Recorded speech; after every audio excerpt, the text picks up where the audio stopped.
He has a spring in his step. He was there for an historic event over in Israel. He's the governor of Arkansas, a Fox News contributor. He's got his own show on the weekends. He doesn't have to wear a tie because it's named after him. Governor, welcome back. Well, great to be with you guys again. Always a delight. So are you surprised? Here we are at this historic event that three presidents promises to pull off. This one does. And most of the coverage is how cold-hearted the Hamas was treated and the Palestinians were treated in Gaza. Hamas is masters of propaganda. It's too bad they're not really masters of trying to help people out of poverty. In fact, their actions keep people in poverty. That's their goal, keep them uneducated, impoverished, and subservient. Let me give you an example. I've been to the Gaza border many times. They continue to try to build tunnels so they can go underground, get into Israel, and kill Israelis. Every time they build one of those, on average, those tunnels cost $3 million. The Israelis blow it up and block it. But that's $3 million that could have been built for housing, provide food, infrastructure. But in Gaza, it's an absolute disaster. And these poor people, and it's horrific what's happening to them, but it's happening at the hands of Hamas because they are using them as human shields, and they are exploiting their poverty and their complete lack of understanding of what they're being used for. What was it like for you to be there? It was one of the most surreal moments. I've been going to Israel. This year marks my 45th year. The first trip was in 1973 when I was 17. So in all the times I've been there, I got to be honest, sitting there in that ceremony and seeing that curtain come down and looking at the word embassy in Jerusalem, it just sent chills up my spine because it's something that many of us had been hoping for, praying for, working toward. It's not just symbolic. It is a substantive recognition, and this president deserves all the credit for having the courage to do what other presidents promised but did not deliver. All right. Meanwhile, as we are wrapping up our segment on what was going on during your visit, let's talk a little bit about what's coming up in the month of June. It sounds like the 12th.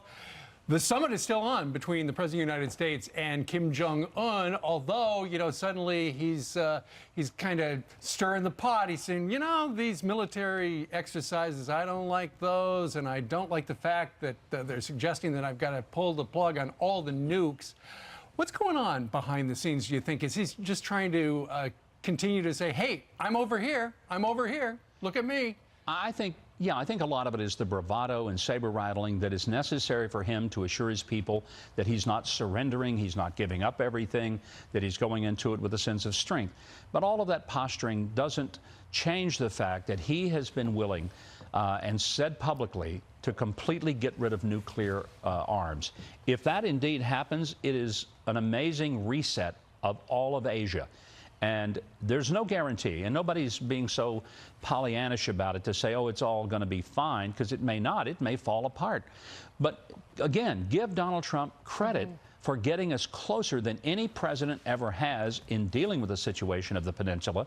And when everybody was condemning him for his tough talk, turns out it worked. He had the right instincts, and he's got the right policies. Well, Governor, not only is the president not getting credit by certain folks in the media, but some are already asking the question, if this meeting doesn't take place, is that a failure on the president's part? What does that tell you about where we are as a country, that we can't at least come together on wanting success when it comes to North Korea? That's not just good for us and for the people in North Korea, that's good for the world.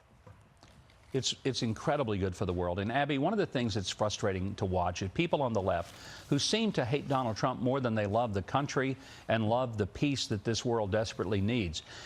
They should be grateful if Donald Trump can bring some type of resolution. They need to be glad that he did it. And if they don't like him, that's fine. They don't have to like him, but they need to appreciate what he's getting done, which, by the way, is quite a bit.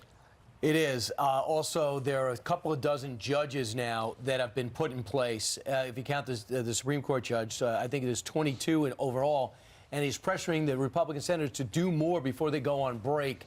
We're beginning to realize it's up to Mitch McConnell to start getting these people nominated and processed. Some of them without any controversy. They're just being held up by Democrats.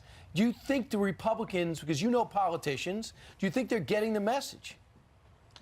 Well, if they don't, they're going to be going home. And what they need to do is to go ahead and roll these nominations through, get these appointments filled, and not just the judicial, but also the staffing positions throughout the agencies. There are so many unplugged holes right now. And I've heard some senators say that they would like to see them work on the weekends and work overtime. Why not? Well, that's what everyone else does when their job isn't done on time and on schedule and on deadline. So why not the senators do what every other American has to do, and that's get the job done before they go home and take a vacation. Well, let's see what they do. All right, Mike Huckabee joining us today from Tennessee. Sir, thank you very much. Always good to see you, Governor. Yeah. Great to see you guys. I believe that's the set of his show, which is fantastic. Yeah, it's a great one. All right, over to Jillian for some other headlines we're following this morning. Hey, Jillian. That's right. Good morning to you at home as well. Let's get you caught up on this. The 911 call just released after a pro golfer is allegedly attacked by his own wife. Lucas Glover's wife, Krista, trying to blame her mother-in-law before he sets the record straight. This is the husband, the same one.